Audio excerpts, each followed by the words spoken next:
दृश्य आहेत मुस्लिम धर्मात प्रवेश केलेल्या एका विवाहित महिलेला पुन्हा हिंदू धर्मात प्रवेश करून घेतानाची। सध्या केरला फाइल्स 2 या हिंदी चित्रपटावरून पुन्हा एकदा लव्ह जिहादचा मुद्दा चर्चेत आलाय। अशातच पुण्यातील पिंपरी चिंचवडमधील एका महिलेसोबत धक्कादायक प्रकार घडलाय।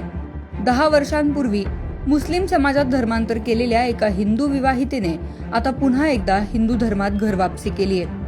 विशेष म्हणजे आमदार आणि खासदारांच्या उपस्थितीत या विवाहित महिलेचा पुन्हा एकदा हिंदू धर्मात प्रवेश झाल्यानंतर ही घटना चर्चेत आली। पुण्यातील पिंपरी चिंचवडमध्ये हा संपूर्ण प्रकार घडलाय। आता ही घटना नेमकी काय आहे हे सविस्तर जाणून घेऊया।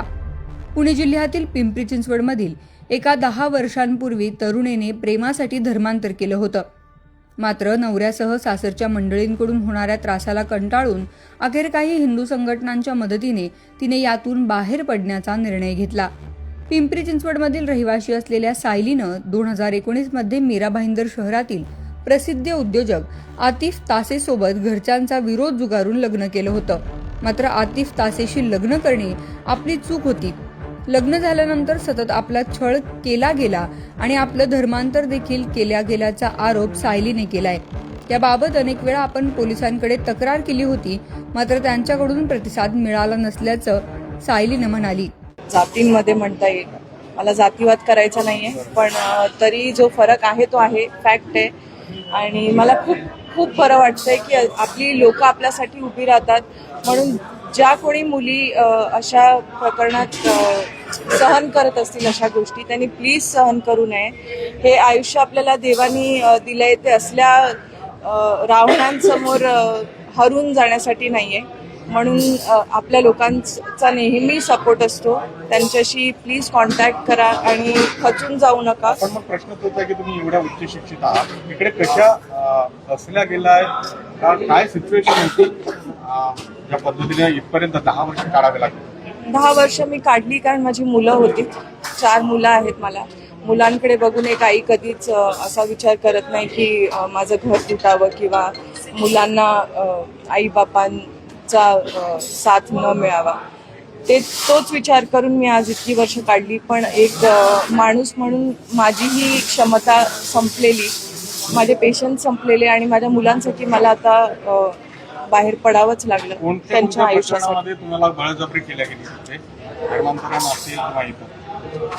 नाही, हे तर मी सांगितलंच आहे आधी। ती मी स्वतः तो निर्णय घेतलेला, तो निर्णय चुकीचा होता हे मला आज कळलं। 10 वर्षात कळत आलं, पण आज मी फायनली ही स्टेप घेतली आहे माझ्या मुलांसाठी, माझ्या पुढच्या चांगल्या आयुष्यासाठी। आणि माझी आपली ही लोक सगळी आहेत, ती माझ्या सोबत आहेत, खंबीरपणे उभी आहेत। म्हणून आज मी ही स्टेप घेऊ शकते। अगदी शेवटचा प्रश्न, खरं तर तुम्ही नव्या पिढीला रिप्रेझेंट करताय, तरुण असतील तरुणी असतील, सेक्युलरिझम त्यांच्यामध्ये दिसतो आहे। कोणत्या कोणत्या ठिकाणी असावं, कुठे नसावं, तुमच्या वैयक्तिक अनुभवातून काय संदेश देणार? माझं हेच म्हणणं आहे की लहानपणापासून आपल्यावर जे संस्कार केलेत आपल्या आईवडिलांनी, ते आपण घेऊन चालावे, देवावर विश्वास ठेवावा।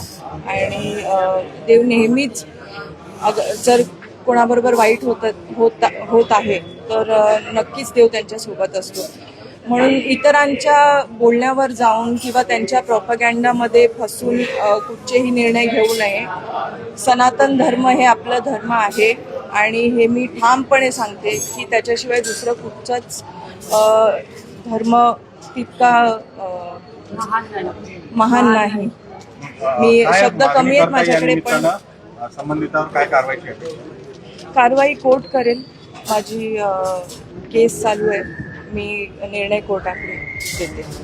सायलीला परत हिंदू धर्मात घेण्यासाठी अशा पद्धतीने होम हवन मंत्रोच्चार करण्याची प्रक्रिया राबवली गेली।